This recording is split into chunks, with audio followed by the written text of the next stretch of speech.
En este video vamos a analizar el amplificador operacional en configuración sumador-inversor. Nuevamente observamos que el amplificador está en configuración de realimentación negativa debido a que tenemos una resistencia que toma la señal de salida y la lleva hacia la entrada inversora del amplificador operacional. En este caso tenemos dos entradas. En general esta configuración puede tener un número n de entradas, pero para este ejemplo vamos a considerar solamente dos entradas. Nuevamente recordamos que en esta configuración tenemos corto virtual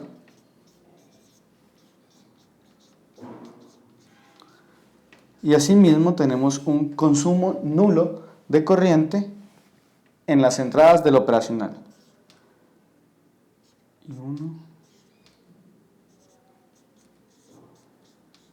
Son estas corrientes, son 0. Muy bien.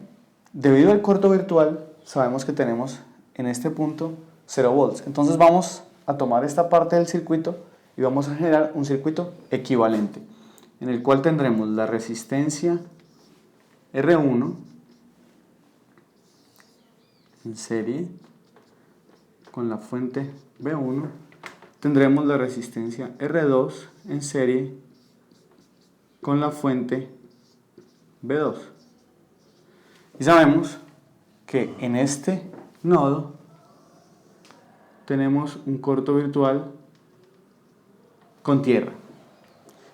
Desde este punto de vista lo que podemos observar es que la corriente IR1 que circulará por la resistencia R1 depende exclusivamente del valor de la resistencia y del valor de la fuente. Y lo mismo sucede con la corriente IR2, que dependerá exclusivamente del valor de la resistencia R2 y del valor de la fuente V2. Por lo tanto, podemos representar esta parte del circuito como dos fuentes de corriente con valores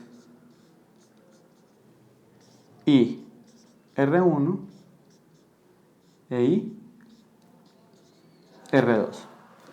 Podemos describir directamente cuánto vale la corriente IR1 como la corriente que circula por la resistencia R1, es decir, si observamos aquí tenemos una malla completamente independiente y en esta malla lo que podemos ver es que la tensión de la resistencia R1 es V1 y la tensión en la resistencia R2 es V2, por lo tanto la corriente que circula por esta resistencia es V1 sobre R1 y la corriente R2 será V2 sobre R2. Bien, también sabemos que la corriente que circula hacia la entrada del operacional es 0. Por lo tanto, el único camino que tiene la corriente que llega por esta parte del circuito es la resistencia R2. Es decir, en este nodo se suman las dos corrientes, las corrientes IR1 y IR2. Aquí tenemos esencialmente una sumatoria de las corrientes de cada una de las resistencias,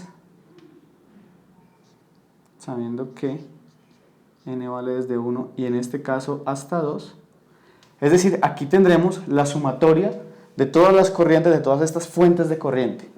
Sabemos que aquí tenemos un corto virtual con tierra, es decir, en este punto tenemos 0 volts.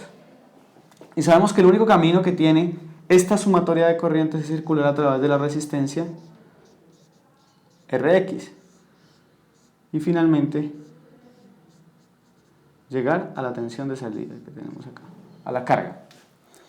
Debido a que la corriente circula en este sentido, tendremos que esta es la polaridad de la resistencia Rx, lo que finalmente nos lleva a que la tensión de salida es esencialmente la tensión en esta resistencia, la cual tiene polaridad inversa, es decir, menos Rx por la corriente que circulará a través de ella, que como ya analizamos es la suma de cada una de las corrientes de entrada. Para este caso será la corriente IR1 más la corriente IR2.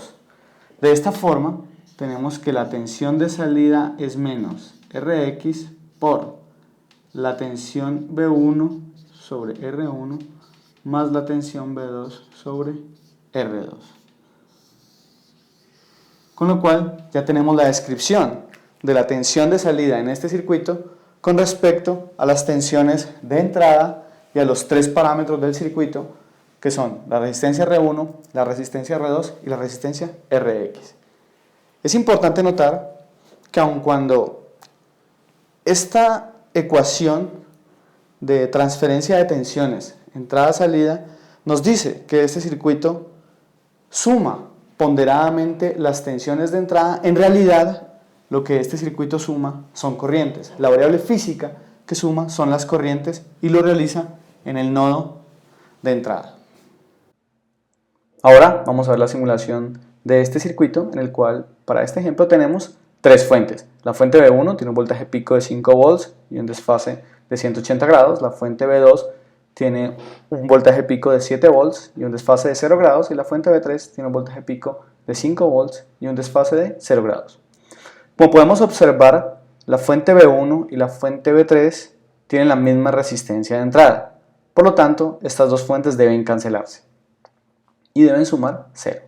Finalmente, la fuente B2 va a tener una multiplicación por 2 a la salida, con lo cual la tensión de salida debe ser 7 volts multiplicado por 2, es decir, debe tener un valor pico de 14 volts, pero debe estar en desfase con la fuente B2. Observemos la simulación. Aquí efectivamente vemos las tres entradas, que son la fuente B1, la fuente B2 y la fuente B3. Y observamos que en efecto la fuente B1 y la fuente B3 se deben cancelar y la salida equivale a la fuente B2 multiplicada por 2 y con un desfase de 180 grados. Con lo cual observamos el comportamiento esperado del circuito. En este caso no tenemos saturación alguna porque hemos sido cuidadosos en poner unas tensiones de polarización de más o menos 15 volts, con lo cual el circuito funciona en la zona lineal.